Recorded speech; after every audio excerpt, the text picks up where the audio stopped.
Midway USA brand product designers have one straightforward goal: develop high-quality, technically sound products and deliver them to customers at reasonable prices. If you are immersed in the shooting sports industry and pay close attention to every single detail, you know our products are built right and stand up to everyday use. Who has shooting mats and range bag systems to hunting clothing and just about everything for the outdoors? Log on and shop 24/7 with super fast shipping. MidwayUSA.com.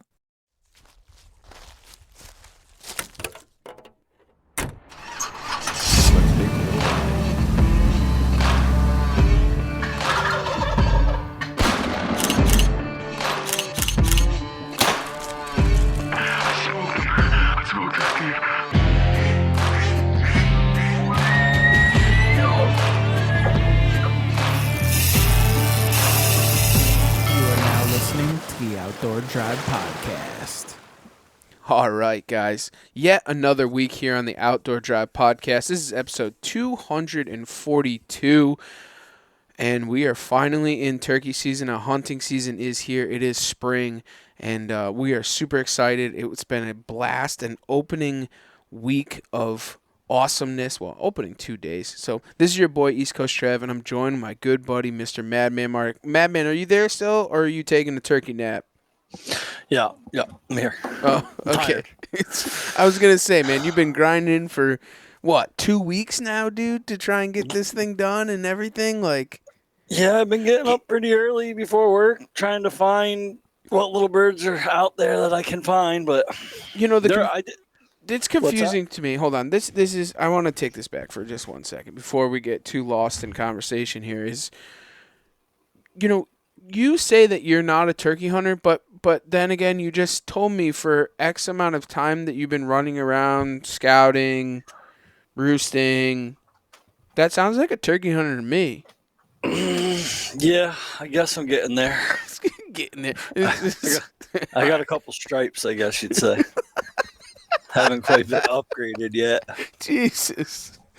Yeah, but I think so. The last podcast dropped on a Friday morning, and I didn't have much. But the morning that podcast dropped, I got up.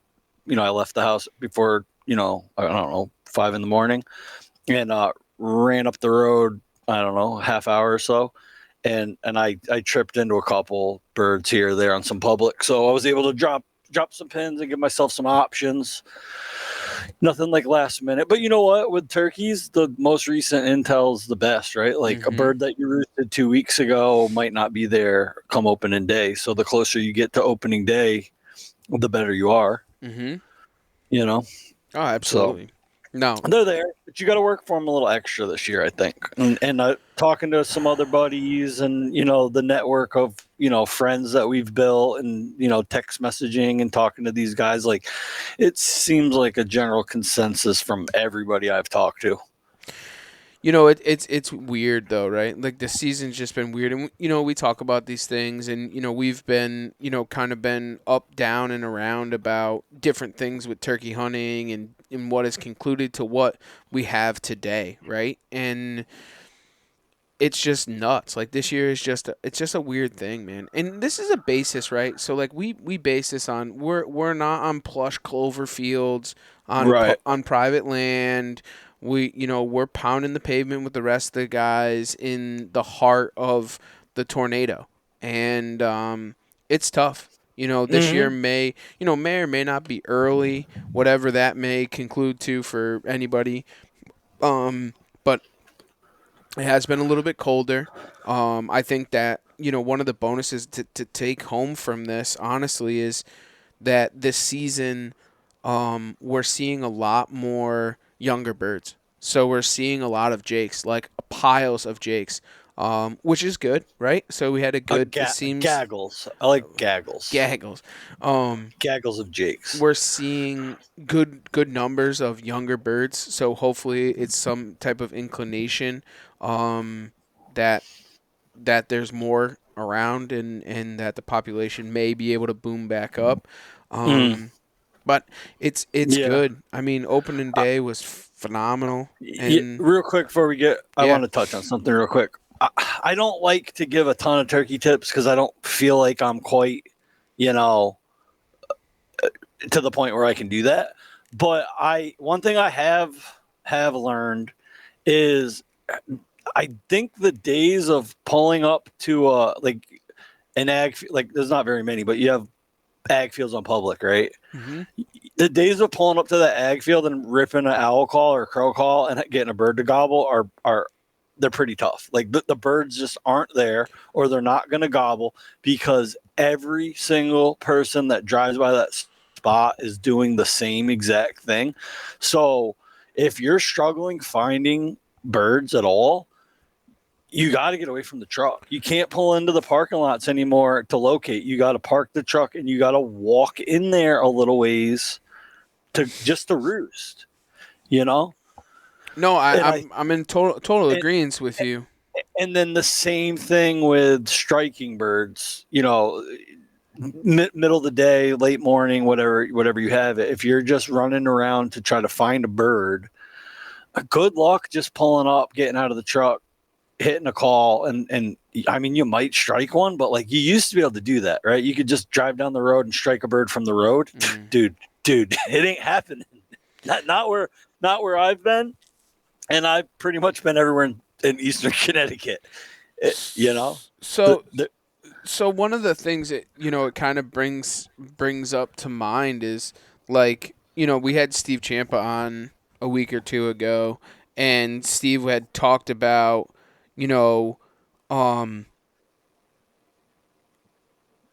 what did he talk about? I just literally just lost it. You just pulled a Biden on me. You just fell asleep in the middle of your sentence. Wow, that was good. Recalculating. So Steve Champa came down and was scouting because he was going to hunt in Connecticut to kill his Connecticut birds, right? And one of the things, we stayed in contact and was in conversation, as we said that we would. And Steve was like, dude, this is the weirdest state I've ever hunted. Like, you can't drive by a field and see a turkey strutting in it. There's turkeys in the woods, but they're not in the field. It's weird. Yeah. And it's so true. I mean, it's super true, and getting on those birds is just so much harder, man. And yeah. Well, I mean, we drove how many miles? I should have checked, dude, but I don't know how many miles we put on my truck today, me and you. Mm-hmm. We saw 4 hens. Yeah. Just driving around. We didn't see a single strutter in a field. No. All day. No. Even in non-huntable spots or anywhere.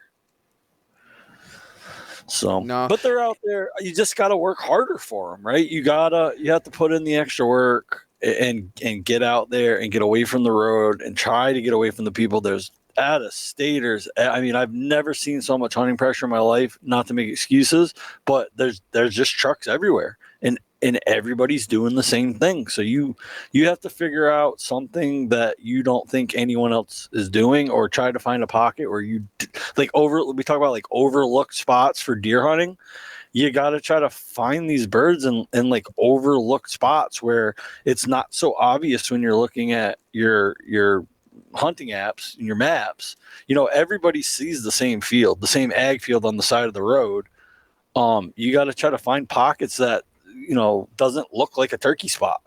So it's kind of funny is actually after I had left you, I had gone down to the local gun shop. I went down to Center Sports after I left you because I'm looking for a youth gun, either a youth Mossberg 500, 870, or maybe some type of over and under.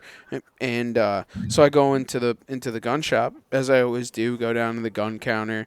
It's a hometown gun shop for me. I was born and raised in that gun shop. And Jimmy's a good friend. He's the owner. He always talks to me. Hey, Trev, what's going on, man? You going up shed hunting? Or, he always follows along with, kind of everything that's going on. And there's two gentlemen in the corner there, and they're sitting at the bench, and the guy goes, "Oh, it looks like someone's been out turkey hunting." I had my Huntworth shirt on and my rubber boots. And I go, "Yeah." And Jimmy goes, "Trev, how many did you kill?" He didn't ask if I killed. He said, "How many did you kill?" And I was like, "Oh, I got one bird, man." And I said yesterday on public, I said we drove around, we hit the pavement. We did a lot of miles today. And we did maybe striked up one bird during the morning, and these two older gentlemen were sitting in the corner on stools, and I thought that they were just, normal dudes in the shop, as there always is. There's all kinds of guys in there. Well, we get to talking about different stuff, and they were talking. It came up in conversation about hunting after 12 o'clock, and they were talking about how we shouldn't be able to hunt after 12 o'clock in Connecticut. And I was like, oh yeah. I said I'm in agreement with that. I said I don't like hunting after. I don't like the regulation of hunting after noon. And I was like, one of the things that I did see this year is a lot of out-of-state residents. And he's like, oh, well, we're from Florida. And I'm like, what? You're from Florida? And these guys were sitting in the gun shop like they own the place, And I'm like, you guys are from Florida? They're like, yeah. And he goes, and to be honest with you, he goes, I pay for the full year license, non-resident, and my turkey tags, and it's under $120. Mm-hmm. And he's like, I hunt a ton of other states, which would cost me $300 in another state. And he goes, this state's just got it all wrong. He goes, we've been coming up here for years, and we have a hard time getting on birds. And, we started talking about all the reasons. But it's just crazy on how many non-residents come to the state. And I think that a lot of it has to do with that 5-bird limit, And we talked in the truck today that's not what concludes for the loss of all these birds, but it's an adding factor, in my opinion. So it's sad. It's sad. It's sad all the way around.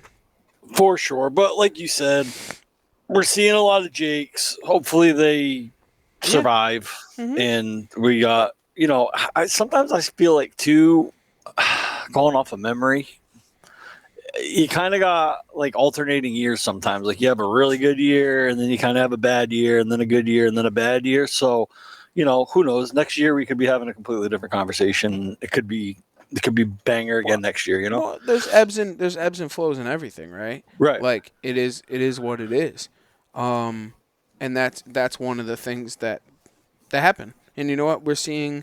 You just got to change your attitude and do different things and to be successful. I mean, you put in the efforts and had a great successful hunt yesterday. So and not for nothing, who are we to complain? Because we got all these non-residents running around and I honest to God, I saw more out-of-state plates than Connecticut plates on the sides of the roads where I was. But what is today? Thursday? Mm-hmm. Come Sunday, I'm gonna be in Rhode Island. Yeah, and all those Rhode Island guys will be driving by my truck and be like, "These goddamn out-of-staters, they need to go back to Connecticut." So it's the same thing, and I get it and I understand it, and that's kind of where I kind of bite my tongue when it comes to having non-residents in my home state, because normally I had started for a little bit of time. Headed south and kind of, as the season's open, worked my way back north.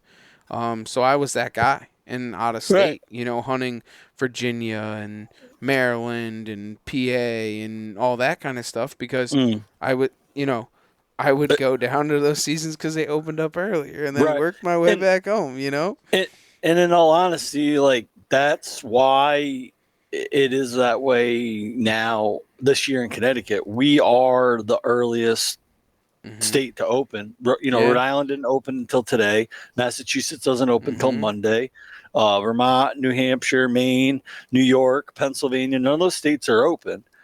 The price of the license is the cheapest around, with a 5-bird limit, hunt all day.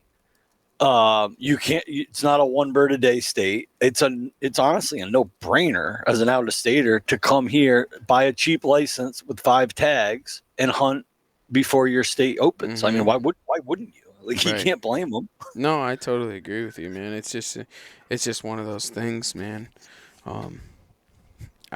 I can't because I was that guy. Like you can't break on them. So it is what it is. Steve, should we give him a little recap, or should we just hold it off for a different episode and kind of get on with Seth? What do you think? Oh, I mean, might as well. Just get it out, right? I mean, why wait another week? It's gonna be old news by then. We'll have too much to talk about. That's fine. Why don't you talk about your opening day? Whew. You want the long story or the short story? We're gonna keep it to the short story. So I would say though the biggest factor in my opening day hunt was roosting the night before. I had roosted these birds 2 other times in the evening. Like I said before, they're pretty clipped back. They weren't near the road. You weren't going to roost these birds from the road. So I wasn't roosting them every day by any means, but to me, the most important time to roost a bird is the night before you're going to hunt them, so of course I'm going to go in there Tuesday night. And I got in there pretty early, but I didn't go all the way back to where the birds were. I just kind of like hung out, chilled out, relaxed, sitting on a stump for a little while. And then I had a plan. I was going to ease up around 7:30, which is about a half an hour before dark. And I'm glad I did, because at 7:30 I got up and I real quietly I moved up like 200 yards and I stopped again. And I don't even know why I stopped where I stopped. And I stood there for like 2 or 3 minutes, and all of a sudden I heard a bird fly up like 100 yards from me. And I'm like, dude, no, there was no evidence in my mind to think that a bird was going to roost where it was just pure luck, I guess. And the bird flew up, never gobbled. I waited a little while. I didn't take a step. I didn't move. And sure enough, that bird gobbled twice. And it changed my entire plan for the next morning, because if I didn't know that bird was there, I would have walked right under that roost and I would have set up 300 yards past that bird down in the bottom. And who knows what would have happened, right? So changed everything. I set up on that roost. Bird was pretty quiet, didn't gobble a ton on the limb. I heard a ton of birds gobbling where I was going to set up, but I was committed to that bird. I set up on him, worked him a little bit, pretty standard hunt. Came right in, played the game right. I think I killed him at like 6:15-ish, somewhere around there. Mm-hmm. Did my thing with him. Then I had a decision to make. Do I head back to the truck and go hit another spot that I had roosted, or go down in the bottom where I was originally going to hunt that morning? So I'm like, well, I'm already here. Might as well save the fuel, because God knows I've burned enough of that the last couple of weeks roosting. So I dropped down to plan A, right? Got to the little oak flat I was going to sit on originally, hit the call, and gobble at like 80 yards. Right. So I'm like frantically getting ready for this bird, and here it comes. It was 3 of them, all jakes. So I wasn't going to shoot them. These jakes walked by at like 10 yards. No exaggeration. They walked right by, didn't know I was there, walked by, went over the hill behind me.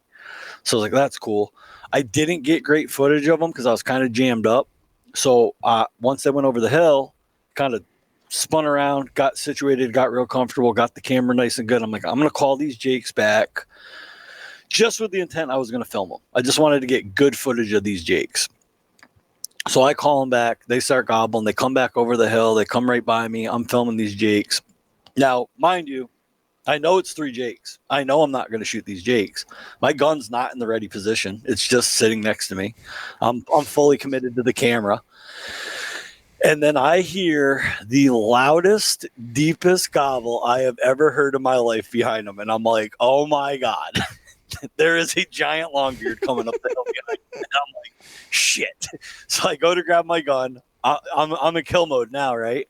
And head pops up behind the jakes. And then another head. And then another head. And another head. And it's just, like I said before, a gaggle of jakes come over the hill. And I'm just... There's got to be a long beard in here, right? I'm just checking beards. It's like Jake. I thought it was 10. It ended up being 9 jakes. And got some really good footage of them. I think at one point I got 6 jakes in the frame, all gobbling at the same time. And eventually, I kind of messed with them a little bit with the call. Eventually, they kind of knew there was no hen there. The 3 continued to work by me. The other 6 went back over the hill, back into the gut. I couldn't see them anymore. And then out of nowhere, I just hear a bunch of putting, and they're all flying up in the trees. And I know it's not me. These birds cannot see me where they are. There's terrain between us. Mm-hmm. So my first thought was, coyote, bobcat, something spooked him, right? And then I second guessed it. I was like, I wonder, I might have called in another hunter, right, with all that gobbling and all that stuff. So, whatever, something happened. And then sure as shit, I look up and here's a coyote standing at like 40 yards. So I get the camera on him. It was pretty cool, man. The coyote came out, stopped, looked around, saw the 3 jakes that were still on the ground, took off after them. I immediately start hitting the mouth call, trying to do something to get this coyote to stop or to come my way. He chases the other 3 jakes off. He's just standing there at like 60 yards. I try my best to do a little like turkey distress call. Yeah. Yeah, which sounded actually pretty good. And then I can also do a mean little pup whimper with a mouth call too, a little like a coyote distress. Yep. Got his attention. He turned around, came back towards me, jumped up on a log facing me at like, I would say it was about 40 yards. And he's just standing there looking at me. I got the gun on him. I just want him to just hop off that log and come another 5-10 yards. And he's just standing there. I tried to coax him a little bit with a lip squeak. He wasn't moving, and it was like kind of a little standoff. And, you know, sometimes you just got to make decisions. And the decision was to let the saddies fly. And shot him right in the face. Hit him good. He started doing the death spin. And even with a rifle, like if you shoot a coyote and they start doing that spin, it's like 50-50, man. Like sometimes they'll spin, and then just take off and you'll never see him again. Or they'll spin till they die. So I took the opportunity while I was doing the spin and I hit him with another saddies and put him down. So pretty cool.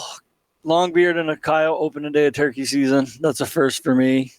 And honestly, I think the coyote hunt was more intense than the turkey hunt. So it made my day. I think it made for a really good picture too. Yeah, honestly, yeah. I thought it was a very good picture. It's not something you can just. It's not something you can do all the time. You know, who knows if it'll ever happen again. No, I know. And you know what? You see them and thank God that, you know, our state has opened up that season to be able to do that. But you hear of all the stories, but to be part of it and actually have a round that will take them down is always good, you know? Yeah. It is. My opening day was great. It was really cool. Got to hunt with my pops. Haven't had the chance to turkey hunt in a long time with my dad. So it was really cool. We got in there a little bit tough. Birds on the limb. Flies down kind of the opposite direction. Kind of was quiet. Gobbled a couple of times. We kind of walked a perimeter trying to strike something up. After a little bit, it was like maybe 7:30 in the morning. Get back. And in the similar place where we had been hunting, maybe 200 yards more forward, and I hit the call, and 2 birds strike off. They start coming in hot and heavy, and they're coming up, you know, straight at us. We throw down the decoy, whatever, get all ready. They're gobbling, getting closer, and they then kind of like backdoored around us. So now we have to move. All in all, mind you, I forgot my SD card, so that was good. That was a good start. So, and I went there in intentions of just filming. Like I didn't bring no implement at all. My dad's hunting with a crossbow, and they backdoored us. So he turns around, and I turn around, and I'm recording my phone, and got the GoPro going and everything else, and he ends up smoking this bird. Excuse me, I'm turkey tired, and he runs down, and when he had hit him, I had told my dad, I was like, Dad, you know, he hasn't shot very many birds with a bow, with an arrow. And I was like, dude, listen, I said, when you shoot this thing, make sure you shoot it good, shoot it dead center, chest, wing, whatever. I mean, he's killed a ton of animals, but just never really turkey with a bow. And he's like, oh, yeah, whatever, you know, and he's confident in it, and he shoots well and groups well and, you know, practices and stuff. And He's like, oh, it's dead right there. And I was like, are you sure? He's like, yeah, I saw it flopping. I was like, okay. I'm like, go get it. He's like, why? I said, just go get it. Because I know what happens. You know what I'm saying? So he goes to go down there, and I'm like, where's the bird? He's like, I don't know. And I'm like, what do you mean you don't know, dude? He's like, I don't know. It's not here. He goes, you're right. And I'm like, yeah, I know. I've done this before. Like, I've been in this scenario, man. So I find the arrow, and the arrow's just completely just covered in blood. And I'm like, all right, he's dead. I was like, how'd you hit him? Because I couldn't see. It was like over the knoll, you know. And when he shot, you could just see it just fly up. And I'm like, oh, okay.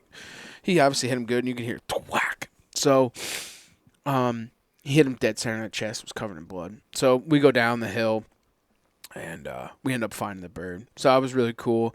I was able to drop him off. Well, we went to one other spot. Same thing. 2 non-residents there. Whatever. It was a couple birds went in there, worked them. They wouldn't leave the bird feeder. Whatever. Not a big deal.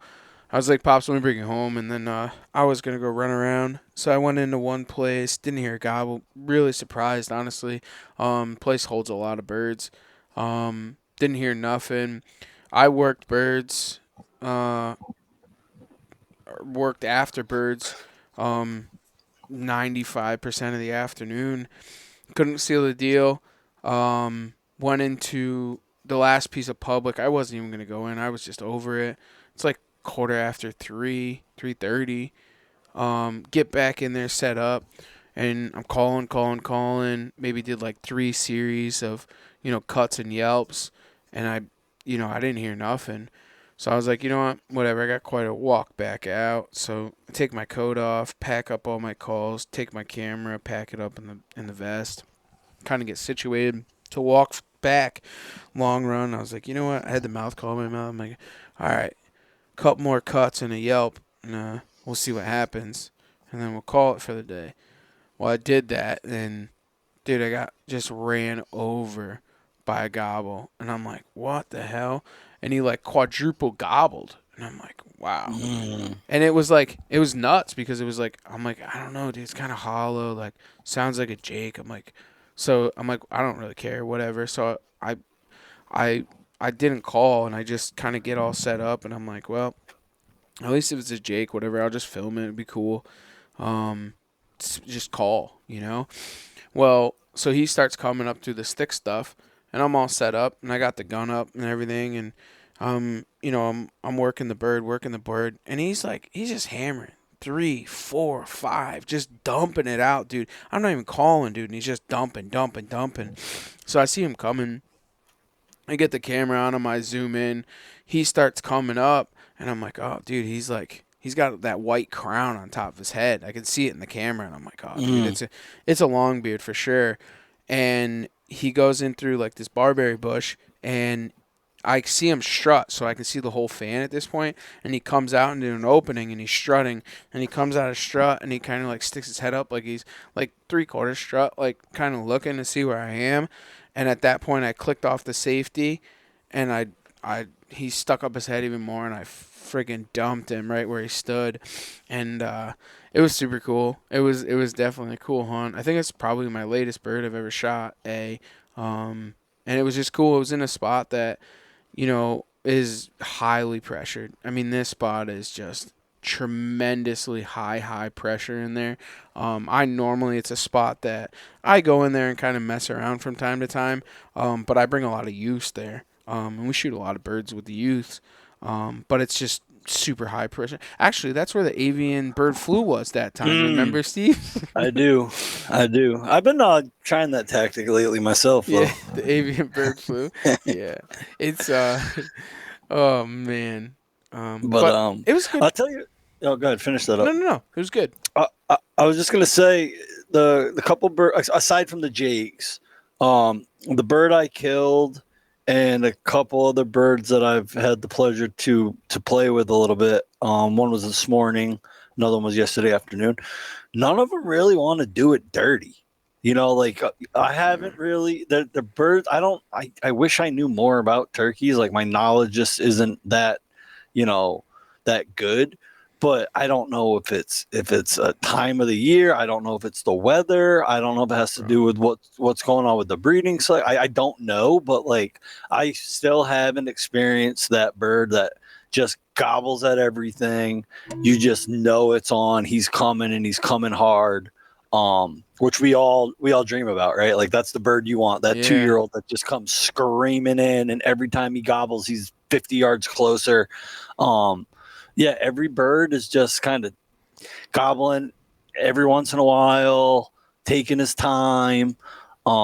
hopefully that changes soon. But yeah, they're acting weird. I know that, and it could be hunting pressure too, right? I don't know. I don't know, I because it don't was know. like opening day, and I mean, it's not. I mean, maybe, but That's like, true too. Yeah.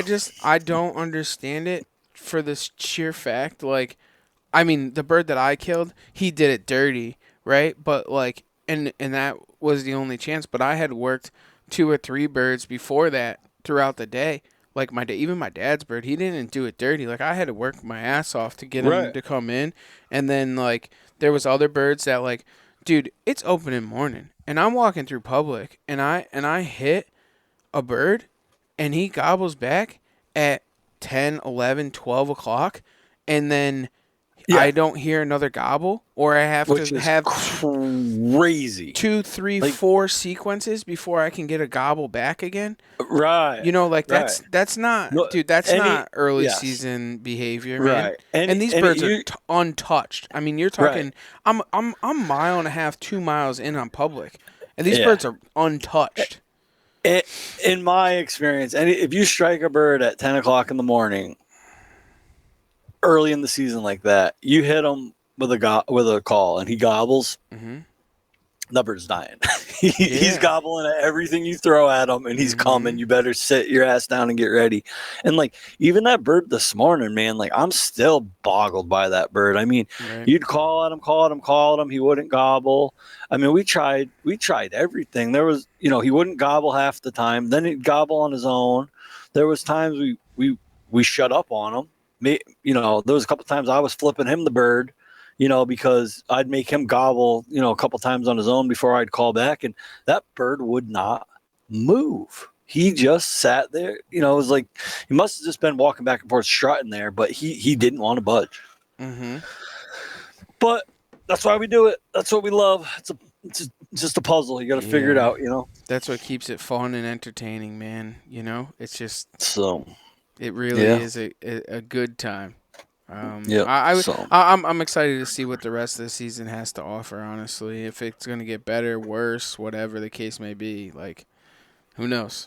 I think knows? I think it should get a little bit better, man. Like again, nothing against the non-residents, but their seasons are going to start opening up here soon. A lot of guys are going to go back to their home states. Things will slow down. We always get that rush the first week of the season, and after that, the woods get kind of quiet. Hopefully the weather warms up a little bit, and the birds turn on and get hot, and we can find one that wants to play the game. That's right, man.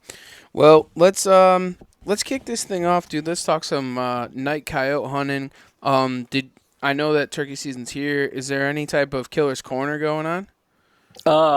Casing. Yep. Yeah, on our page, not really. Everyone's kind of. John Felon. Oh yeah. Kaysen, and our guest, Seth Edwards. I think that's about it. See that. I didn't see Seth. Well, Seth had posted a video. Coyotes. Yeah. So surprise.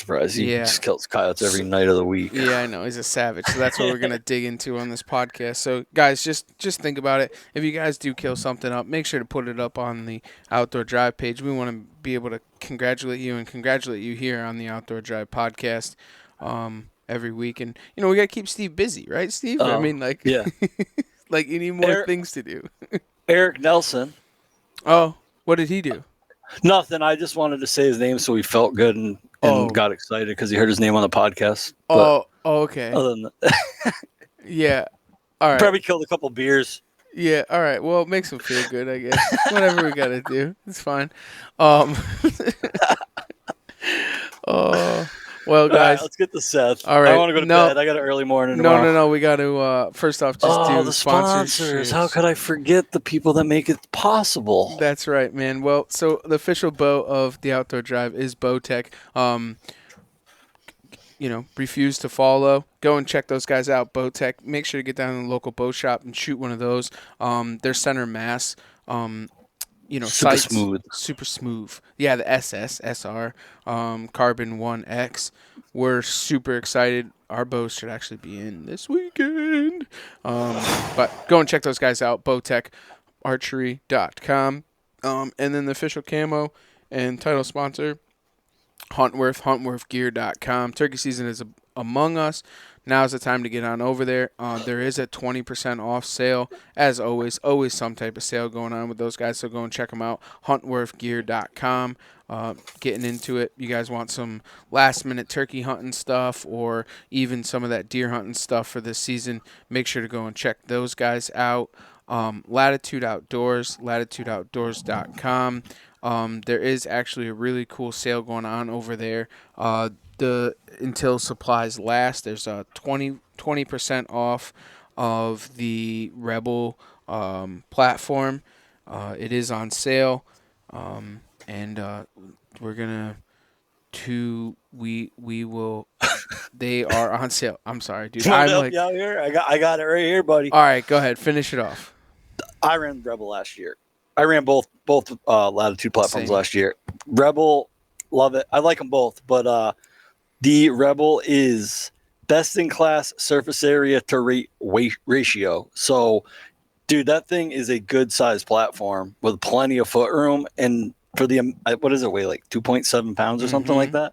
Yeah. The thing's incredible. You'd be, if you're in the market for a platform right now, you'd be crazy to not pick one up for 20% off. 2.7 pounds, made in the USA. Probably one of the best platforms on the market, hands down. As far as like if you guys are standers, that's a great platform. You know, I think and having some I space on it. I think that's why I prefer over the X-Wing. Like I said, I ran the X-Wing last year as well. Great platform, but I am a stander, and I definitely prefer the Rebel a little bit more than the X-Wing, just for my style, you know. So make sure to go check those guys out. LatitudeOutdoors.com. Fourth Arrow Camera Arms. If you guys haven't checked those guys out for you guys getting into filming, or if you're filming any type of hunt, upgrade your gear to Fourth Arrow Camera Arms. We just updated our stuff, so we are actually using all Fourth Arrow stuff. The tripod, their fluid heads are incredible, making a smoother camera action for you guys, and then the camera arms for in the tree. So go and check those guys out. And my hat too. It's a nice Fourth Arrow hat right here. That's right. 112 with the leather patch. That's right. Fourth Arrow Camera Arms. So go and check those guys out. Nor'easter Game Calls. Get them in close. It is the season. It's always the season.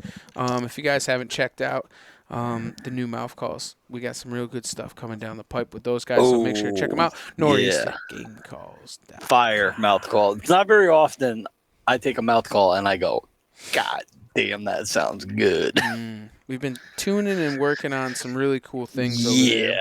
So finally got it tuned in to the T. We got some good stuff coming, so pay attention to that. Saddies, Fatties. You know, we just love Aaron Satterfield and what he does for us during our turkey season. All of the turkeys meet their maker. When Saddies are flying, the turkeys are dying, and that is a true statement. And coyotes. Well, now coyotes. So, guys, speaking of coyotes, let's get Seth Edwards on the phone, talk about night coyotes, catch up with a good buddy, North, from 207 Guide Service.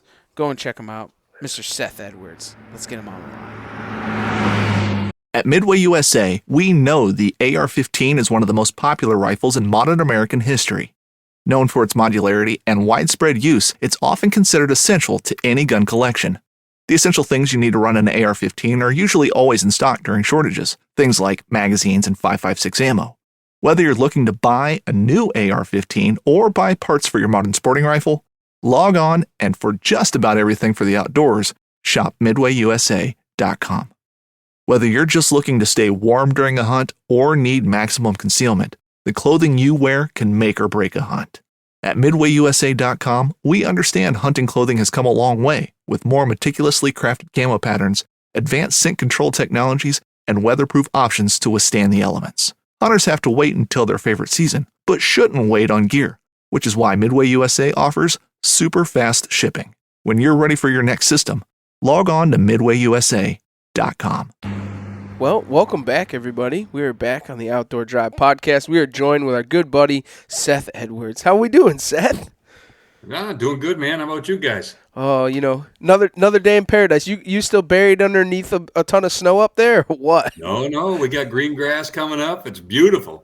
Actually, we cooked burgers out on the deck tonight. It was awesome. Yeah, were the turkeys gobbling in the backyard, or? They were indeed. Yeah. Oh. At least Maple one flavored. Gobbler and 2 Jakes out there. Was there? What'd you say, Steve? I need a maple flavored moon pie. Whoopie pie. Whoopie pie. There you go. Oh man, I do miss Maine. That whole weekend was such a great time. You had us running around ragged. Yeah, I was. I slept pretty good after you guys left. I can only imagine. I was talking to Brian Williams the other day, my bear guide, and he was like, "I hope you're ready for some late nights." And I'm like, "Dude, try me, try me." I think in those 3 nights up there in Maine last year, I think I got 6 hours of sleep total. Yeah, I agree. Yeah. I think it was, the camaraderie of the camp as a whole with everybody in camp, and you guys kept coming to pick us up, and then we're like ready to go, and we're like kind of pushing, but we don't want to be the ones to say that we're tired. You don't want to be that, so we just keep trucking and trucking and trucking. Yeah. That was fun though. We had a good time. It was a good time. Hey, for all those that are living under a rock, why don't you tell everybody who you are, where you're from, and a little bit about what you do? Yeah, my name's Seth Edwards. I live up here in Palmyra, Maine, which is kind of centralized in Maine. What I do is a lot of things really, but I'm retired and I'm able to spend a lot of time doing some hunting and playing around in the woods and chasing kids, and that's what I do. Yeah. Seth stays humbled, but he's probably one of the best night coyote hunters in the north. Like it's every time you turn around, there's a dead picture of a coyote, and I'm like, dang, he got another one. Dang, he got another one. Dang, he got another one. See, that's the beauty of retirement, though. Yeah. A lot of guys don't have that opportunity. They can't go out every night, and I do. So, that's the beauty of it. Yeah, but the thing is, you put forth that effort in the beginning, and then saved it, and then retired, and then now able to enjoy it, which is amazing. Where some of us that don't do it right, we try and balance both things instead of just put the nose to the grindstone, retire, and then do what you do. Yeah, I'm pretty fortunate. I recognize that, and I'm thankful. Yeah. So started off with us, man. Like, what made you want to get into that whole night coyote hunting scene? Like, where did it start for you? Well, I can't really tell there's any catalyst, but I love hunting. I grew up deer hunting from the time I can't even remember, and I've always been interested in coyote hunting and tried it a little bit. I put some baits out and never really did much with it. And one year I decided, you know what, I'm going to buy a night vision scope and I'm going to get serious about it. And that was kind of how it got started. I picked up a Fox Pro call and started running that, and here we are today. So the thing is, like, and a lot of people don't realize it. I mean, like, the big thing in Maine, right, is like you ice pack your baits, you set up your bait sites, you sit in a little tiny cabin, you sit there all night, and you wait for the coyotes to come in. But what you do is totally different to that. Like, it's the new school, like running and gunning, putting down the call, and just going to town on it, which is a totally different outlook or different system to coyote hunting. Yeah, it definitely fits my personality a whole lot better. Sitting in a shack, the older I get, the less I can sit, whether it's deer hunting or coyote hunting or whatever it is. So this really fits my personality well. I can just, I'm out there 20 minutes, I pack up my stuff and head to the next spot. Jeez. So where did you take to it to learn how to do it properly, or what do you do that makes it successful? Well, there's a ton of information out there, as you guys know, on the internet and podcasts and all that stuff. So, I suck up all that stuff as much as I can. And, you guys remember when we were riding around turkey hunting, it was on there because I'm just enthralled with it. I want to learn everything there is to learn about it and then some. So, yeah, there was probably, I forget how many years ago, probably 5 years ago, we'll say. And as you guys know, I got chickens, and I had bought 50 chickens, and they were new. and I went out there and I found like 30 something of them dead. So I went out there with my rifle and just sat there and waited for the coyote to come out. And I think that's probably what got my blood boiling a little bit about coyotes. And, because they were like $8 a piece or whatever it was, fairly insignificant, but, just pissed me off. So now I started taking after them, and I ain't letting up. No, that it's nuts because like coyote hunting is one of those things. It's not a lot of people do it, but when you do it, they seem to kind of like get that needle in their arm. And like you said, like when we were driving around with you, we're out coyote hunting, listening to coyote hunting podcasts. Like it was just a wealth of knowledge, and it was actually kind of crazy, to be honest with you. Yeah. No, it's a lot of fun, man. It's a lot of fun. So how do you go through with it? Like start us off on like your scouting. Take us into like scouting. What do you do to scout to try and put yourself in the position to be successful? Well, really, it starts out on Onyx, and I'm just scouting nonstop, looking for openings. I got to have a field, right, to hunt at night with thermals, and so I'm checking that stuff out all the time, looking for something, usually with some sort of water around it. Coyotes like to be running up and down brooks and that kind of stuff. So that's how I'm doing it on Onyx. And then I start putting boots on the ground and looking around if I can, and just checking that stuff out. And then I go from there. And, sometimes I don't always have time to go out there and scout it out in person. I'll just go out there and set up, with the wind in my favor, and throw the call out there and see what happens. Is that a big thing? And when getting ready to set up on a spot, you're checking that wind to make sure that wind is in your favor, just like a deer, so that you're not calling back towards something. Yeah, 100%. Yeah, I don't want my scent blowing to where I think they're coming from. A lot of people think that the ideal scenario is to have the wind coming straight at your face, and coyotes are 100% dependent on their nose, right? So they're always going to try to get to the downwind side. So I like a crosswind myself, and I'll set the call upwind as best I can. And so usually they'll circle around and try to get downwind of the call, and that's when I can get a shot. But yeah, that wind is 100% essential. And like, go ahead, Steve. How about locating before you set? So do you like to locate and get a vocal response, or you just going in blind most of the time and see roll the dice? Yeah, most of the time I'm rolling the dice. It's in Maine, I assume probably Connecticut is similar. It's small fields.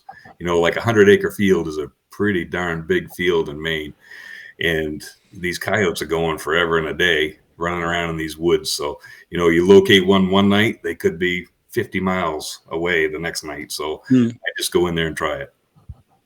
Yeah, it's nuts to me. Like, because the thing is, we can't night coyote hunt here, and it's frustrating because like we have to day call for them, and it's tough. I mean, you could do 20 sets in a month and never see a coyote. Like, it's really tough, and especially to get them to come out in a field. So I guess that's kind of like the advantage to thermal hunting. No, 100%. Yeah, I think it's the same here. I haven't done a lot of daytime calling. But the times that I have, it's tough to get them to come out there. I mean, you got to be right in the woods with them. You're not going to get them to come out in the field in Maine. Then you're in the timber with them, and they go to circle downwind, and you might have called one in and didn't even know he was there. Mm-hmm. Exactly. Yep. It makes it super tough. So, going through it. So now you've scouted. You may or may not have tried to locate, but you're getting there, and then you're setting the call upwind. Now, what's the next step for you? Well, after I get all set up, I'm just, start running through the calls. Oftentimes I start out with something soft, like a vole squeak, and just in case there's anything right handy in the area. And sometimes that works. I got a double off it this year, just off simple like mouse squeaks. And then I'll go into, I'll let that set for a minute, and then I'll go into some howls, and then I just progress from there. The time of year obviously changes up how things are going to go from that point.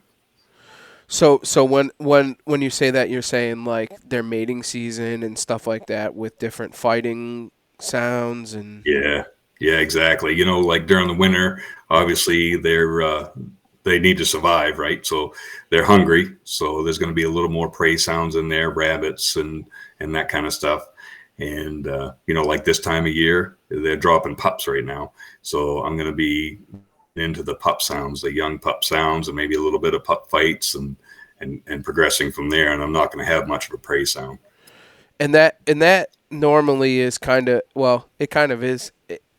That's one of those sounds that it seems is this time of year that's super effective, where the mother dogs just lose their mind trying to see what's going on. Yeah, I mean, a mother of any mammal is going to protect her young, regardless. So you start playing those sounds if she doesn't have them all right there, and even if she does, she might go protect another pack. So if she hears that puppy out there crying, she's going to come. And how long do you make your sets? Like, how long is a set for you? So once you get there, you run through a couple of sounds, and then you're on to the next spot. Yeah, it's like fishing. Everybody's going to use a different kind of bait. Myself, I'm like 20 minutes. And again, that goes back to the run and gun type personality. I can stand there for about 20 minutes. If I don't hear anything, see anything, or know anything, if I know for certain that there's something there, then I may work it a little longer. But, if there's nothing happening, I'm headed out to the next spot. It's crazy. It's like night turkey hunting, like literally night turkey hunting. Like, all right, we're good, we're out. Yeah, I mean, you think about it. Coyote hunting is like turkey hunting. It's like moose hunting. You're doing the calling. If they're not coming in, it's time to move on. I mean, if you don't have the one that wants to play, what are you going to do? Sit there in a rocking chair and wait for something to come by in a week? Like, I never understood that. It's not my personality neither. I can't hunt like that at all. No, exactly. It's all about numbers, right? Back when I was on the job, if you were looking to pick up somebody for like OUI or DUI, like you guys are used to, it's all about numbers. You stop as many cars as you can, and eventually you're going to find one, right? But if you stop that one with a headlight out and you mess around with it all night long, you're never going to get to that right. OUI. So it's all about numbers. It's very true, though. It really is. I like that because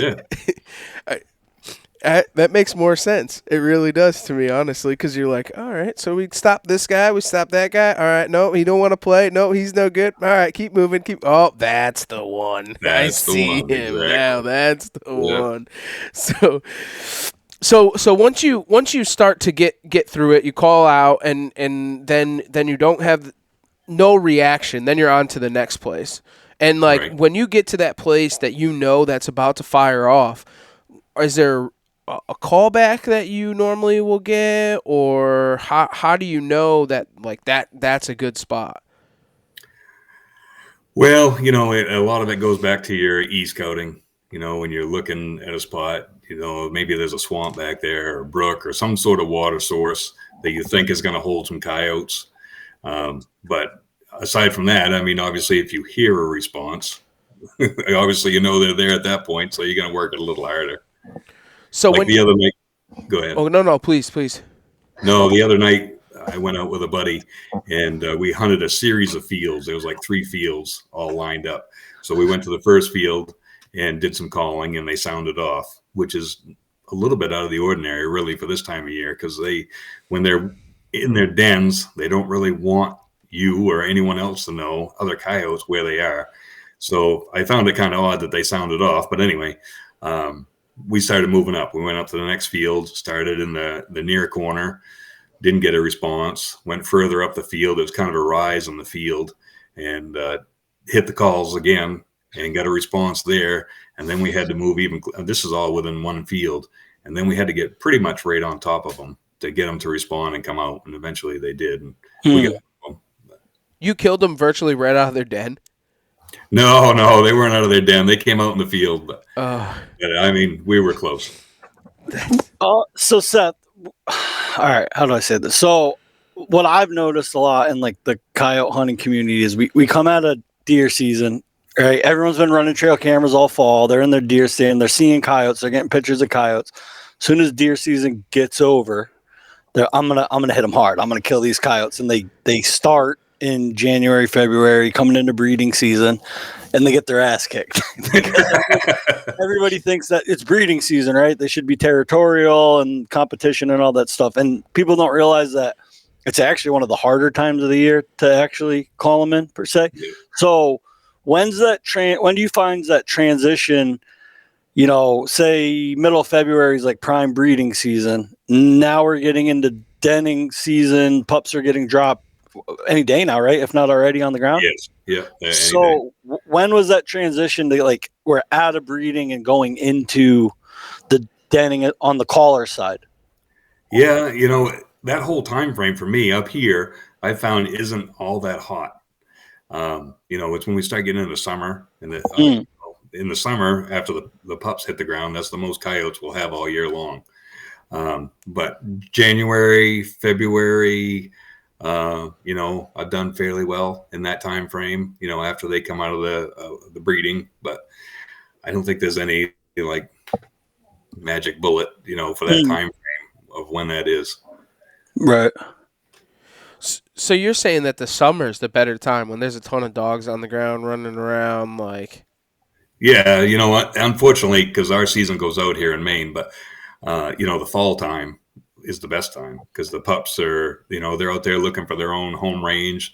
They've been booted out of their parents' territory, so they're just coyotes roaming everywhere, and they're trying to find their own spot, and that's the. Go ahead. Finish that up. No, I was just going to say that's the most coyotes that we're going to see all year long because after that. After up here anyway, when we come out of deer season and all that, then they start getting killed.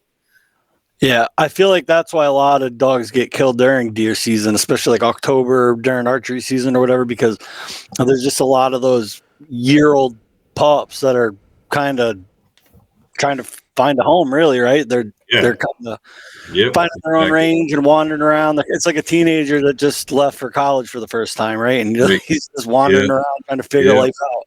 Exactly. And why does Maine go out?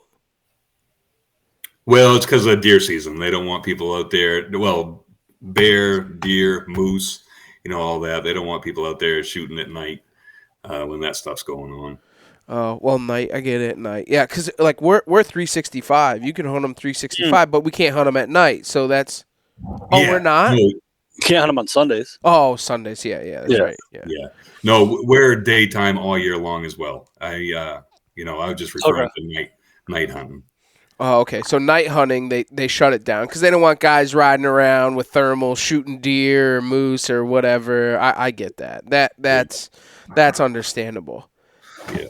Plus, it's as a poacher, it'd be kind of an out, right? You're riding around all night with a gun in the front seat, and you get stopped by the warden and say, "Oh no, I'm just coyote hunting." Yeah, just coyote hunting with a 30-06. Got a bunch of blood on your tailgate. It's just coyote blood. It's just coyote blood. Where's the coyote? He's in the ditch. Why is there a 10-point buck in the back seat? Like, yeah, well, Warden McCabe will get you. Yeah. Northwoods Law. Right. The Mainers it's a different breed up there. You just never know what's gonna happen. That's right. It's a fact. So getting into some of the gear, probably someone had asked, what's your favorite caliber, Seth? Mine is a 243. There's a lot of new calibers coming out that are really nice, but I'm kind of old school maybe. I like the tried and true. So 22, 250, and 243. Yeah. Would be my two preferred calibers. I like the looks of the 22 Creedmoor. I have a 6mm Creedmoor, which is a 243 caliber, but a little bit different casing. So, but you can throw out a bunch of them. But in the end, 243 and 2250 would be my preferred calibers. Yeah, I agree. Plus, 243 just seems it's just more available, right? Like if you get in a jam, chances are Walmart's got a 243. Right. You can't say the same about some of these newer calibers, and then the option in grains with the 243, you can go down to what, 70 grain, 60 grain, all the way up to like 110 if you wanted to. Exactly. Find one that fits your rifle and likes it a lot. And so there's a ton of stuff out there, no doubt. Right. And so you shoot in an AR platform, a 243?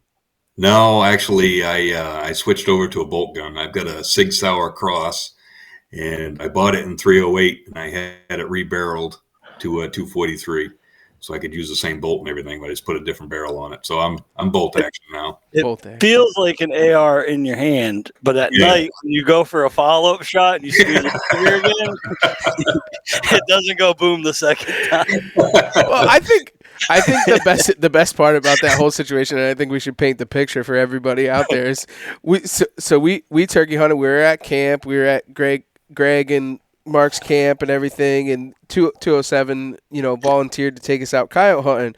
So Seth and Tim show up, and we go out for the first night. Now, mind you, we've never seen any of these guns. Actually, we've never seen them. There was a little bit of light in the truck that night when we grabbed the hold of them, and then we get into the field, and he's like, "All right, here's the gun," and we don't even know what the gun looks like. Like you could take the gun. And we could put it in the corner of the room, and there could be 4 guns, and I couldn't identify which gun we were hunting with. I don't have a clue, Nice. We didn't know if we were shooting bolt guns or fully automatics. Yeah, maybe we should have covered some of that stuff. Yeah, well, we didn't have time for that shit. No. We were burning the candle at both ends. Yeah, that's right. Oh, we got shit to kill. Yeah, that's right. I think it's what kept it it kept it the most fun. You know what I'm saying? I mean, right. Yep. When we got to shooting, I thought them boys had semi-automatics, but oh yeah, they were throwing some lead, right? Once you find the bolt, it's all the same after that. Hey Steve, if there's lead in the air, there's a chance, buddy. That's right. I do, because that wasn't my first time night hunting, and I do know that there's something different about it, and I feel you need some time behind the gun shooting at night, and I don't think it takes much, but I not to make excuses at all, it's awfully hard to just get out of the truck, turn the thermal on, and your first trigger press it's on a live animal, Right. Yeah, no, 100%. I just told my buddy that the other night, so he took my rifle and I took my backup rifle, and we weren't able to connect with one. I connected with one, he wasn't able to, and I told him the same thing. It took me probably a year really to get comfortable with the whole thermal process and getting quality shots with it. Right. Now, what do you do? How do you practice that? Do you use hot hands or something like that for a target? During the winter I'll use hot hands if it's not warm out, or like the other day I threw a target out and I just used a piece of aluminum foil, and the sun will hit that and it'll be fine. You can see it I was shooting 350 yards. But 350 yards. You gonna shoot a dog at 350? Well, I missed one the night before, and that's why I set up the target, because I didn't hit it, and I figured out where I was going wrong there. But yeah, the Pulsar scopes that I'm using has a ballistic calculator in it, so you can hit a range on whatever your target is, and it'll adjust your reticle to where it's going to hit. And you plug all that stuff into the calculator, your ballistic coefficient and your velocity and all that stuff. That's why I missed. I didn't hit that button. Well, we didn't have it then, Steve. Sorry, buddy. No, that's cool, man. They've come a long ways, man. And I've been following that industry for probably same as you, maybe it's been a little more, but 6-7 years, say, and to see it evolve and what it's become, it's a cult in itself. Just that night hunting coyote hunting. It's amazing. Just the last couple of years, the strides that these companies have made with this technology. It's amazing, really. But it's good. It's good to see, honestly, because we all talk about predator hunting and how important it is. You know what I'm saying? Like we used to, there's pluses and minuses to it, right? Where like guys aren't trapping like they used to. So now you have your the guys are doing more varmint hunting or more predator hunting. You know what I'm saying? So like it's a plus. It really is. Like nobody's trapping those animals, but they're shooting them with night vision. It's bad for you because you want to be out there running fields, but it's a good thing because now they're killing off all these coyotes. Yeah. No, you're absolutely right. We're all on the side of conservation, and the trapping has kind of gone to the wayside a little bit. Not totally. It's still done here in Maine, but not as prolific as it used to be. So take up a little bit of the slack with some night hunting. I think some of the smaller animals are getting missed now because of the lack of trapping. But they still run a lot of coon dogs and stuff up there? I don't know personally. I don't really track those guys they're up to. But have you used the Fox Pro for anything other than coyotes, for dogs, coyotes and fox and stuff like that? No, I haven't. I see them guys calling in daytime coons with them, and that looks fun as hell. Yes, it does. Tory Cook there with his longbow shooting those coons. That looks fun. Yeah. Right now is the time to be doing that, I guess, right? Is that right now? I have no idea. I thought it was March myself, but I have no idea. But who else does it too besides Tory? The Lucky Duck boys. Yeah. Oh yeah. Shotgunning them like Tory does with the coyotes, and I mean they're running the call over. Yeah. That'd be fun. You wish the dogs would do that, right, Seth? Yeah. That'd be handy instead of having to go get them. Do you feel as if now that all of this pressure has started to be put on these dogs that it's a little bit harder for you to run down? Like these guys got barn burners and they're just burning down spots? Yeah, I think so. I think I had some good spots that have kind of gotten cold, and it's obviously more popular now than it ever was. Night hunting, that is. Yeah. And so some of those spots have gone cold, and I think it's probably Boat Trader is America's largest boating marketplace with over 100,000 boats to choose from. We offer simple, comprehensive solutions for those looking to sell, find, and finance new or used boats. Visit BoatTrader.com to get started. Knives, machetes, saws, and shears, multi-tools, shovels, swords, axes, spears, hatchets, and tomahawks. If it cuts, snips, slices, or chops, Midway USA has it. Find great gift ideas in our huge selection of pocket knives and other everyday carry folding knives. Make a statement or create a family legacy with one of our top-of-the-line hunting knives. We've got a great selection of manual and electric sharpeners, too. For just about everything for the outdoors, check out MidwayUSA.com. The 1911 is one of the most iconic firearms in history. Designed by John Browning, the 1911 was the standard issue sidearm of the U.S. military from 1911 to 1985. While Colt produced the original, almost every major firearm company has produced its own version. It's wildly revered for its reliability, crisp trigger, and is still a favorite for all types of shooters. Whether you're looking to buy or build a 1911 and just about everything for guns, log on to MidwayUSA.com.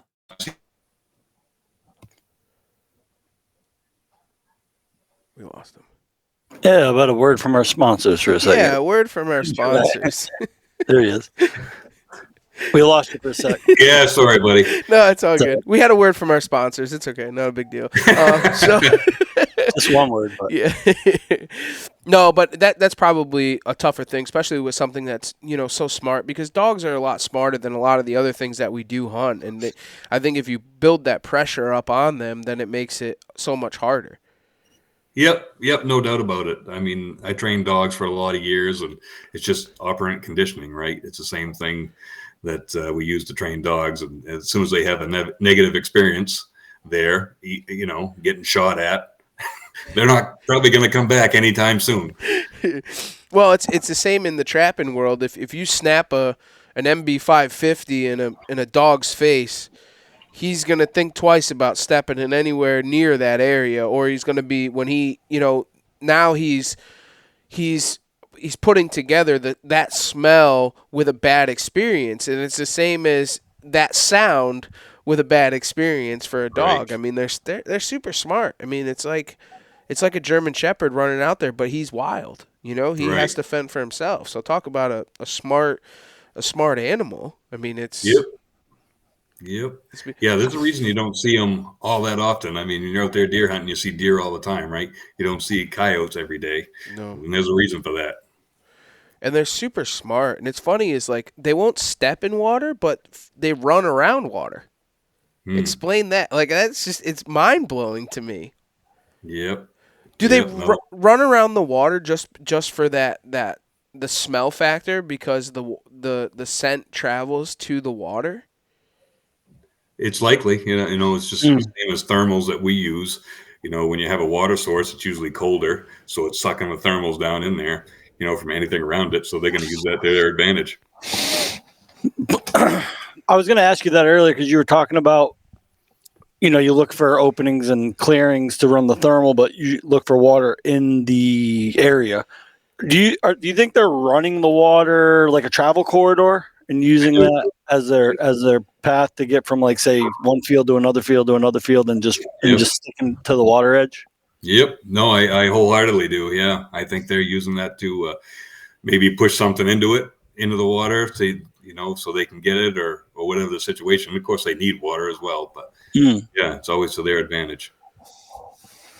I've never really thought about that when I was with my e-scouting.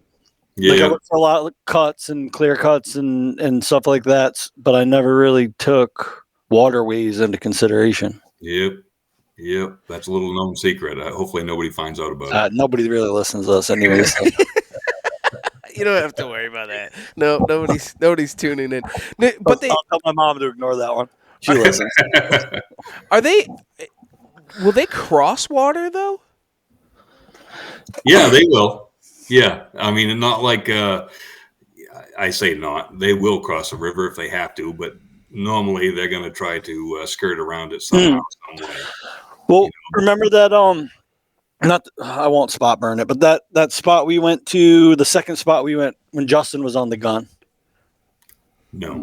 We knew exactly where those dogs were going to appear because we knew that water ran through that bottom, and there was that one little yeah. There was that one spot where because we knew they were on the other side of the water, and we knew right away if they're going to come, they're going to cross right here. Yeah. And that dog showed up exactly where we thought he was going to show up. Yep. And then it's the only place that made sense. Right. Because of all the water in there, Yep.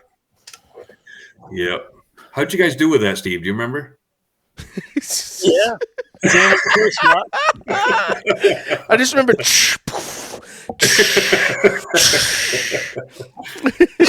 And then Justin, oh my God, I got adrenaline coming out of my eyeballs.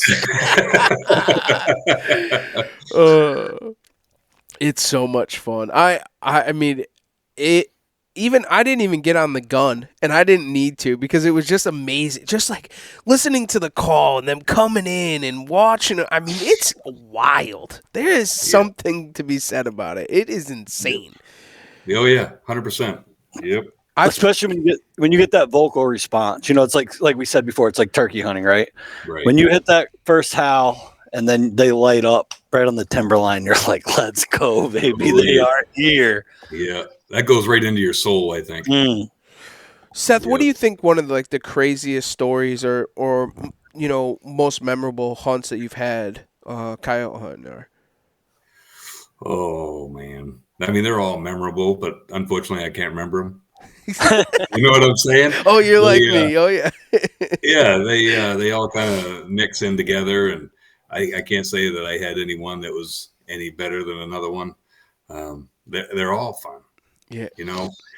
I think from the career that I came to, this might be a fulfillment of some sort for what I was missing out on, when I left the job. It's because it's just like we just talked about, that adrenaline rush of those coyotes, the response that you get, the coyotes coming in, working the call, it's all that stuff. So to say any one thing, no, I can't, but they're all awesome. Every one of them, even the ones I miss. So you're saying that coyote hunting is like being on the job? It's the same adrenaline? No, I can't say it's the same, okay, but right. It's a little bit of a replacement. Right. I was gonna say that's a whole different ball game of excitement. Yeah. But when you're chasing kids around all the time and making maple syrup, there's not a whole lot of excitement in that at times. So you got to make up for it with some night hunting.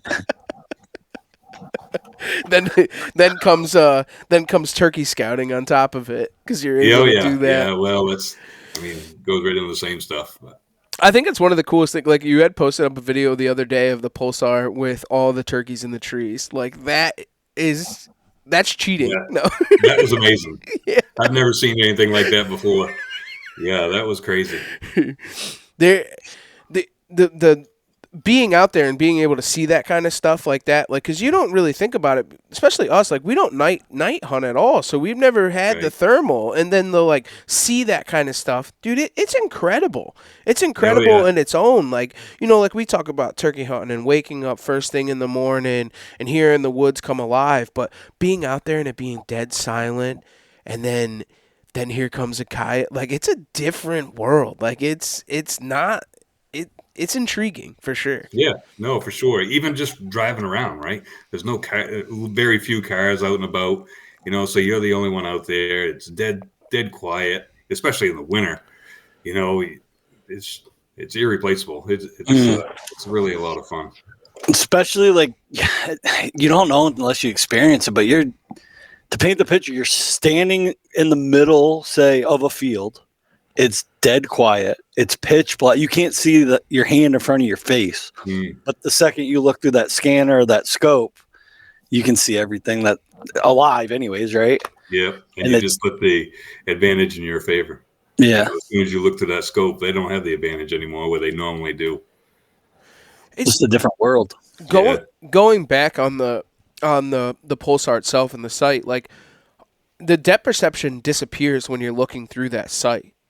So how do you try to, when you're trying to follow an animal, how do you know what kind of range it is? Do you just get used to it, or is there some type of setting, or? I think over time you can get used to it. You know, there's range finders on there now that we were talking about with the ballistic calculator, so you can range them. Some models obviously don't have that. So either you know your ground that you're on, maybe they're walking by a tree that you ranged during the day at some point, or have a feel for it, you know, just how far out there they are, or just because you're looking through a computer screen is what it is, right? You're not looking through an optic on a scope where it's just two pieces of glass. You're looking through what the computer is seeing, and it's a monitor on the other end of your scope, you know, so it's very, very difficult to judge distance, no doubt about it. It's nuts. It's just crazy that it's just mind blowing to me, honestly. You know, it really is. And especially, you know, trying to be able to take a shot at something like that in the middle of the night and have no depth perception, because that's how you base everything on. Like when you're deer hunting, you know that tree is 40 yards or that's 50 yards, and then you swipe it all out, and then now you're just hunting off of that screen, like you're saying, and just hoping for the best. Right. Yep. Yeah. LRF changed everything. And in my opinion, you know, it kind of took that whole guessing game out of it and makes it a whole lot easier. Because you're able to range it and then. Yeah. Yeah. And then you know, on top of ranging where you used to have to, all right, so this one's going to be at the top of its back, or this one's going to be 6 inches above its back. And I mean, now they put the friggin' reticle right there for you. So you just got to put it in the boiler room and send it. So literally you click it, it ranges it, it puts it right there, it compensates for it, you pull the trigger and it's on. Yep. Well, you still have your crosshairs, but then you have a second reticle below it. And that's the one that's best. So that's the one you use them with that. That's crazy. So it does like the windage, well, not the windage, but it does everything for you. It calculates it for you. Yep. Steve, you can't miss with that way, buddy. I'm gonna have to go back up, I guess. I might have to. I might go my way back from Canada in a couple of weeks. Yeah, come on over.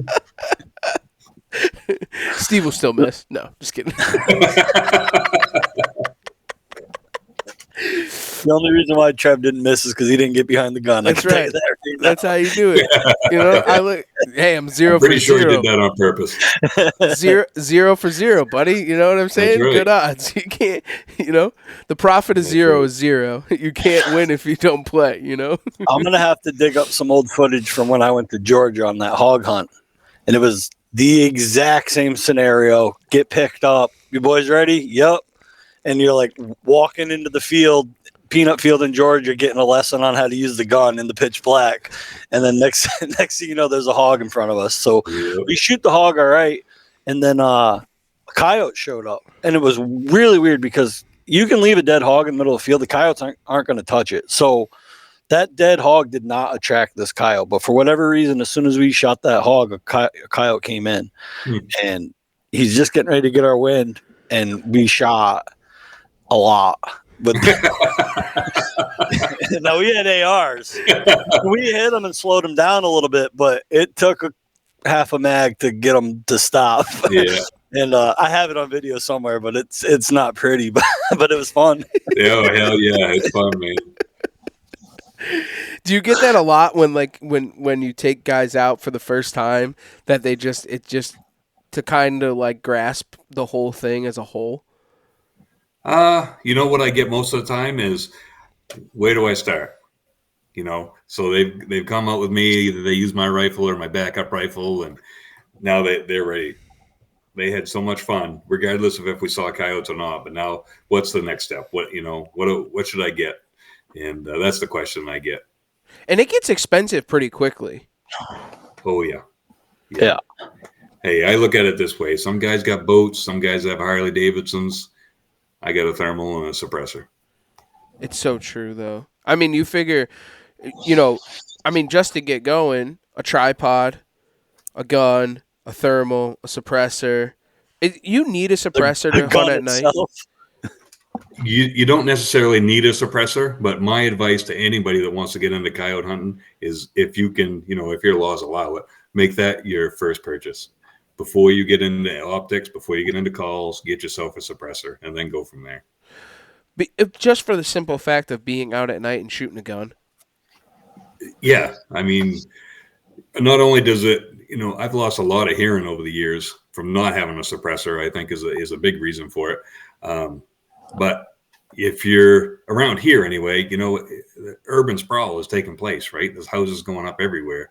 So some of those fields that used to be empty now might have a house at the beginning of it. So maybe you walk a little bit further back, but if you pull the trigger in that field with a suppressor, you're probably not going to piss anybody off, right? You're not going to get that land posted or somebody coming out there and yelling at you or anything like that. And there's a high likelihood maybe the second coyote comes out and you get a shot at that, because that suppressor has made it a little bit more quiet and not quite so ear piercing for them, where they want to just haul ass. Or if you miss, you might get a follow-up shot. Yeah. Now, I'm not familiar with that, Steve, but maybe. Well, hopefully when they do go to post it, they don't post it properly. Yeah, that's right. One sign in the corner of the field doesn't cut it. It's not properly posted. It's not properly posted. I do want to talk about the electric calls nowadays. I've been out of the game. I've had my call for a while now, but those have come a long way too. I couldn't even tell you what the new latest and greatest is nowadays. But you're running Fox Pro. Yep. What model you running? The X24. Okay, so that replaced the old, what was it, SC24, something like that. Yeah, it's classic. Many over the years, but the Shockwave and then the X24, the X24S, I believe, and now they've got a couple more coming out. The 360. 360. I saw it at ATA. Incredible. Oh, did you? Yeah. Oh my gosh. Yeah. I actually own literally one of the very first MFK edition Fox Pros ever made. Yeah. Because I ordered a MFK edition Icotech when they were still with Icotech. Yeah. And I ordered it, and the next day they broke the internet with this merger with MFK and Fox Pro. So I got a hold of Tori Lynn and I said, Miss Cook, could I cancel that order? She said, I figured you wasn't going to want the Icotech anymore, So I was like, no, I'll just hold off on the Fox Pro. So she refunded my money. I sat on the money and I waited, because it was probably maybe 2 months by the time they got everything programmed into Fox Pro or whatever. Yep. And like within minutes of them coming out and saying the MFK Fox Pros were ready, I placed my order. So I was literally the first batch of MFK Fox Pros. Yep. No, that was a great merger that they made. I mean, the sound library is phenomenal, no doubt about it. And MFK just keeps coming out with more and more sounds all the time. Mm-hmm.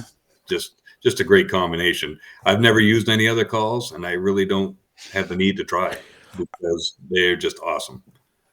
And I think that Fox Pro is stayed at the top of of the food chain for such a long time, and then merging with MFK with their sounds, they can put the best sounds through the best speakers. So the two of them together is hands down the best on the market, in my opinion. Like, I've hunted behind a Lucky Dog before, and I'm not a big fan. Yeah, no, I can't speak to any of the other companies because, like I said, if it ain't broke, don't fix it. And that's my opinion on my thermals. I've used Pulsar all along. I'm on my third one now, and my Fox Pro Call, same thing. I think the best thing that came from that merger is to be able to get John Collins and Tory Cook together. they were always my two favorite, right? And you got Tory Cook shotgunning them in the brush, and you had John Collins can shoot a rifle like it's nobody's business. Yeah. And I always them during the day. And I can remember thinking, man, I wish these guys would just get together and hunt together. I mean, that would be great, right? And then as soon as Fox Pro and MFK merged, it was like relationship built, Yep. And their podcast is just so information packed. I mean, I was just listening to it again today. I had to go for a ride like an hour away from here, and I'm listening to ones from 2 years ago because there's just so much information in there that those two guys provide. Yeah, and they're the top of the coyote hunting community. I mean, them boys are some of the best. I mean, they kill. Yeah. Cooking himself is a savage. That is like, when it comes to anything that he does, like, it's we were gonna have him on the podcast, but he was in his cabin deer hunting, and he was down there for like 2 months and wasn't coming out. Like, he was there the whole time just deer hunting. Yeah, I'm gonna give him some props for that. That's awesome. He doesn't talk about it that much. People don't realize how big of a deer hunter he is. Bow hunter. Huge. Yes. Yeah. Well, he got hurt. Didn't he fall out of a tree? Yep. His linesman belt broke. Yeah. And if he wasn't in the shape that man's in, it probably would have killed a lesser man. But because he's in such good shape, he shook it off. Yeah. Wow. Them boys running coyotes in the middle of the day, though. Steve would send me videos and stuff sitting on a bucket, and they would just pile them up. And you're like, how in the world did you just do that? Wearing a muscle shirt with Vaseline on his guns. Well, it's funny. I talked to John Collins down there at Harrisburg, and I had mentioned this in one of my videos not too long ago, but, he was saying that the East Coast, whatever amount of coyotes that we have here, you can double that where he is in Kentucky, right? And then double it again for out west, so here in the East, and I believe he was talking about like probably Pennsylvania, New York. I don't think he's ever been in New England, so our population is quite a bit less. So when we watch this stuff online, sometimes we get a little disheartened because they're smoking coyotes left and right, and they're coming in from all directions. But, we just don't have the population that they do. And that's a good thing, in my opinion. We do have the biggest, though. Yep. That's a fact. Like they say, like our coyotes is like, if you were going to try to shoot like the biggest deer you possibly could, but weight wise, you would go to Saskatchewan, right? If you were trying to shoot the biggest, heaviest weighing coyote you possibly could, you would come to New England, to Maine, Vermont, New Hampshire. Huh. Yeah, I hadn't heard that, but it makes sense. Was it a hard transition to try and learn from all of these other guys from the West to then transcribe it into what we're due today, like yourself? No, it's all the same, man. Coyotes are coyotes. It doesn't matter where you are. You listen to these guys talk, Al Morris, John Collins, whatever, it's all the same stuff. So coyotes, it doesn't matter where they are in the country. They breed at the same time. They drop their pups at the same time, and they respond to the calls the same way, regardless of where they are. Really? I think the biggest thing, like Seth just said, it's number of coyotes that, more coyotes to call to, the more chances you're going to call one in. And then like them guys get out in like New Mexico, right? And they just get on a road and it's just, they can just go, 3 miles, stop the truck, get out, call. Get back in the truck, drive 3 miles, get out, call. And they're calling like the same canyon. They're just going every 3 miles just forever, where, oh, we lost that for a sec, but I'll be right back. He was right back.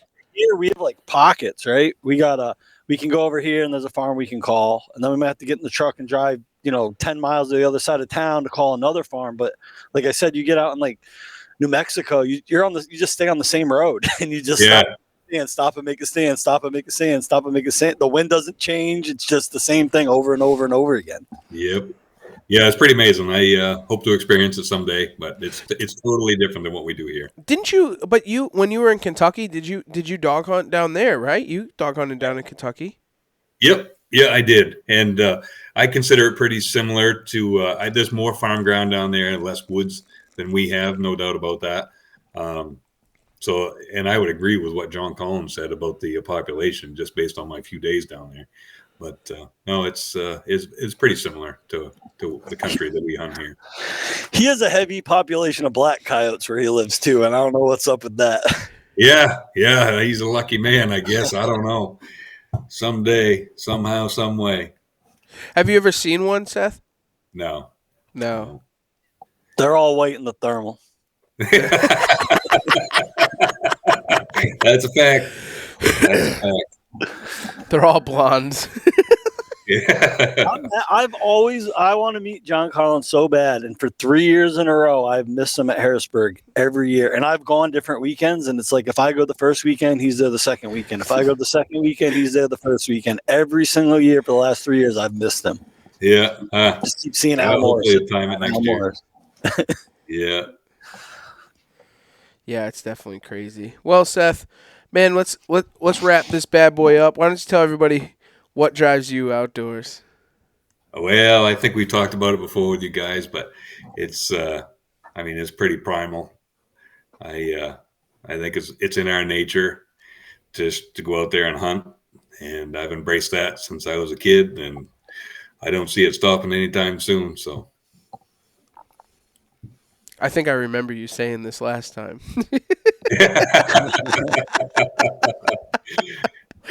Yeah. Seth, can you just tell everybody where they can find you, kind of watch on, all of your coyote hunting videos and all the good things that you got going up there in northern Maine? Yeah, no, I appreciate that. Seth Edwards _outdoors on YouTube and Instagram, and just Seth Edwards on Facebook, and 207 Outfitters. If you guys are looking for a bear hunt or a moose hunt, check us out online, just 207outfitters.com, and we'll be happy to help you out. Yeah, we have some Blue Mountains waiting for you the next time that we see you. It's been far too long. We won't be making it up to Maine turkey camp this year, but we have some Blue Mountains waiting for you when we do see you soon, Seth. Yeah, well, I appreciate it. Maybe Steve will stop in on his way back from New Brunswick, and maybe we kill a turkey or a coyote or something.